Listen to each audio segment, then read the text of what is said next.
We're glad to have you back. You're still watching Arise Prime Time, where we offer perspectives on the news and talking points of the day. I am Ndi Amuko. While the brickbat between Senator Natasha and Senator Akpabio, the Senate President, continues, the allegation of inappropriate sexual advances raised concerns about the issue of gender-based violence in the country. I am delighted to have Hassana Maina, a gender consultant and executive director, anti-sexual violence lead, support initiative, and Michael Opara, who is a lawyer. Gentlemen and lady, before I come to you, there's a breaking news. Let's just take this breaking news, and is that the Supreme Court has stopped the Central Bank of Nigeria and the Accountant General of the Federation from allocating funds to the Rivers State government until a valid appropriation law is passed by the Rivers State House Assembly. A 5-member panel of the Apex Court also orders that Martin Sameule and 26 other members illegally excluded from functioning as members of the Rivers State House Assembly resume immediately. The decision follows the position of the court that the action of the Rivers State Governor Siminalayi Fubara throughout the political saga had been born out of fear of impeachment. It adds, this is no justification to attack the legislature or act in breach of the rule of law. He clearly faulted the action of the state governor, which includes the demolition of the assembly building. In the lead judgment read by Justice Emmanuel Agim, the Apex Court says to stop Ameula and 26 others from functioning on grounds of alleged defection was unlawful, adding that there is now no government in Rivers State due to the absence of a legislature. The Supreme Court has described the decision of the Rivers State Governor Siminalayi Fubara to present the 2024 budget to a 4-member state assembly as illegal, as the House lacked quorum when the presentation was made. The Apex Court says a 4-member House represents 12.5% of the geographical entity, which is Rivers State. It therefore says that that doesn't constitute the right number to conduct legislative business. It further says legislative business cannot be conducted in secret. This is the law passed by the Supreme Court. So we'll see how that plays out. You're a lawyer, Maxwell. Just briefly, before we get into what we're discussing, what do you make of that judgment by the Supreme Court? The Supreme Court has spoken. So the governor should comply with the Supreme Court directives. So you expect him to comply. But this won't be the first time such has happened. We saw that in Edo State, yes? Well, on this particular issue, I have not been able to read the comprehensive judgment. I've just been reading from social media and from what lawyers for and against. Somebody just told me that the issue of whether the 27 lawmakers has actually decamped. 26. The 26 of them. That one is not before the Supreme Court. So I don't want to go into judgment that I have not been able to read. Until I see the cities of the judgment, I will read it then before I want to comment. Right. Asana. Yes. Well, the Senate President says what's causing the rift we're all witnessing is, in quote, court declared senators. What do you even make of that statement? And do you agree with that? I mean, when I look at such distinctions, even like in Senate, which is supposed to be the apex law-making body that we have in this country, it makes us wonder whether we're really a country that is being ruled by the law, you know, because if a Senate president that is one part of the government, as legislative, would talk about the judiciary's judgment that has reached the apex court and is final, and look at those people that have contested elections and, you know, because of one reason or another had gone to court, and the court had declared with all the evidence before it, you know, that these are the people that are now the senators, you know, and then the Senate president would say they are court declared senators. I wonder what the Senate President is trying to tell ordinary Nigerians, because we tell Nigerians all the time that the court is the last hope of the common man, that judiciary is the last hope of the common man.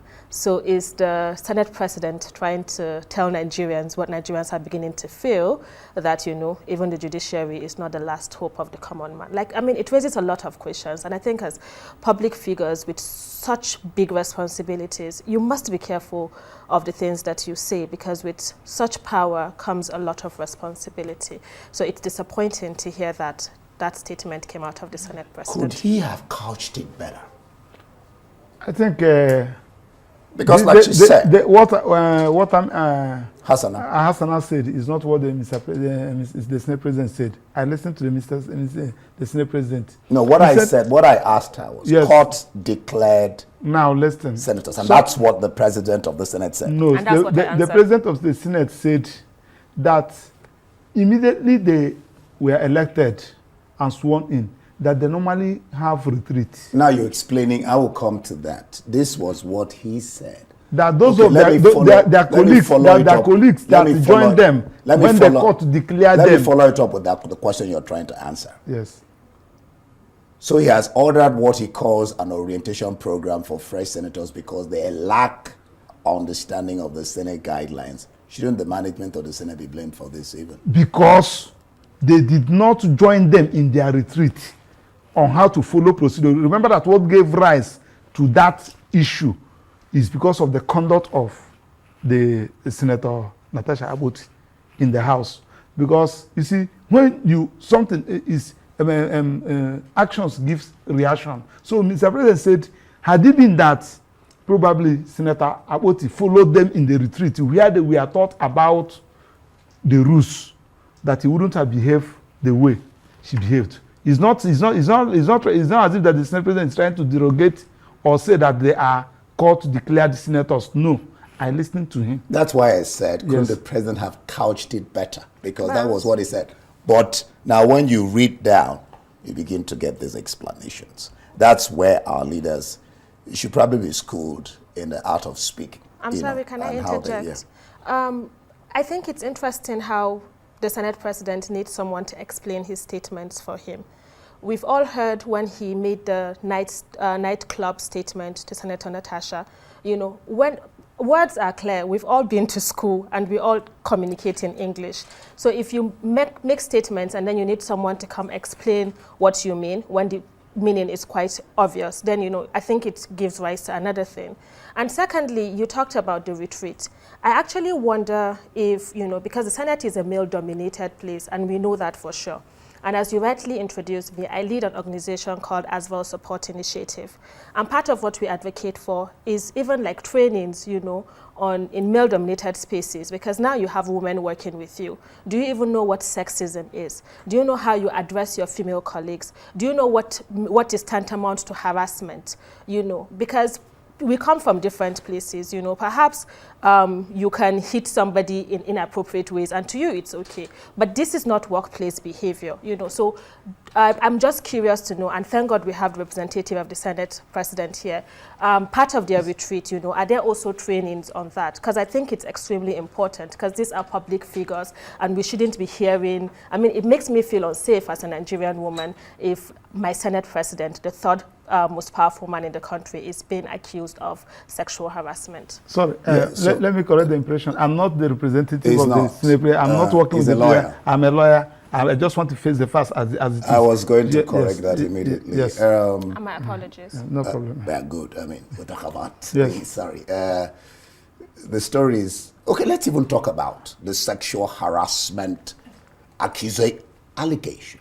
I'm not here to defend anybody. I'm just asking. Yes, I'm here to face the fact as it is. In the first instance, this particular issue, the way Senator Natasha Akpoti, I was the first person that defended her when, in quote, she claimed that she was harassed in Kogi State when she was running for, I think that was governor, a few years ago. And the way she was assaulted, I condemned that. You don't do that. On this particular issue, what gave rise to that? You have a rule. Just like our rule, we have 2024, 2025 FCT High Court rules. It will take effect from March. We are from NBA meeting. My chairman, NBA chairman, invited somebody to come and train us with the new innovation about that rules. This is the rule guiding the court.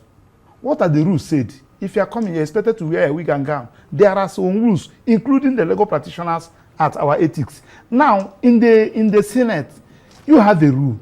The rule said, if you have issue, look at the way you address it.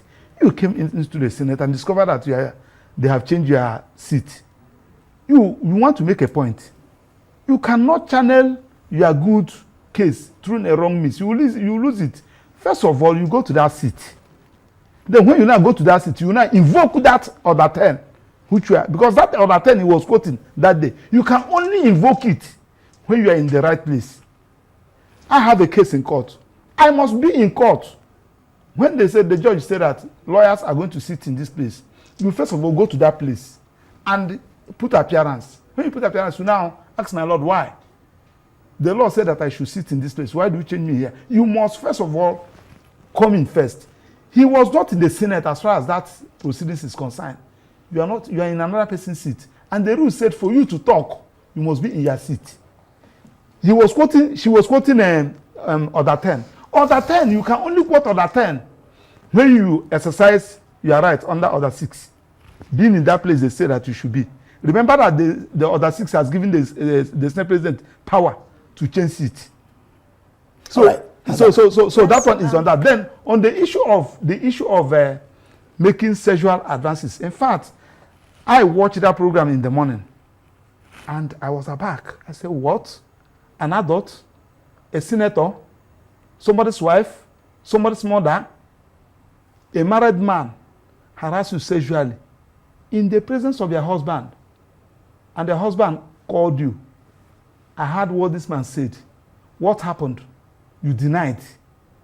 Well, she didn't tell. Wait. Not that she denied. She didn't tell the husband. She said that you can play this. She said that I watched her religiously. She said that she gave her husband another story. You can play that distance. Mm-hmm. Now, when somebody makes such an allegation, a Senate president, and you uphold the rule of law and to speak the truth at all times, you did not raise it. I'm so sorry. Excuse me, I'm coming. Don't worry, we have your time. You did not raise it. Personally, I may be wrong. I've seen it as a blackmail.